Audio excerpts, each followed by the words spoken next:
နေ့တိုင်းဗီဒီယိုတည်ပေမဲ့လည်းမရောရဘူးစူးစမ်းနေပေမဲ့လည်းရလဲမထွက်ဘူးစူးစမ်းနေပေမဲ့လည်း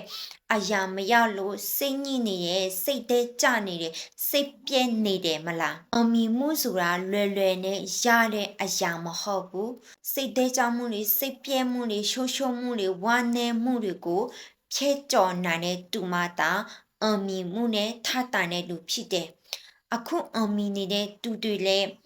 အခုလိုမျိုးပြဿနာတွေကိုကြော်ဖြဲနိုင်လို့အမီနေတဲ့သူတွေဖြစ်တယ်မိစာတို့ကသူတို့အမီနေတာကိုပဲမြည်တယ်သူတို့နောက်ွယ်ကဖြစ်ပြနေတဲ့အဖြစ်အပျက်တွေကြားရှုံးမှုတွေဝမ်းနည်းမှုတွေစိတ်တဲကြမှုတွေ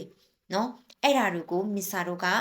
မြင်အောင်ကြည့်တတ်ဖို့လိုပါတယ်အဲ့ဓာတွေကိုမိစာတို့မြင်အောင်ကြည့်တတ်မယ်ဆိုရင်အခုဖြစ်နေတဲ့ပြဿနာတွေကဘာမှဖြစ်တော့မှာမဟုတ်ပါဘူးအဲ့တော့ဝီရိယရှိရှိနဲ့စူးစမ်းပါဆွဲမလျှော့ဘဲနဲ့စူးစမ်းပါ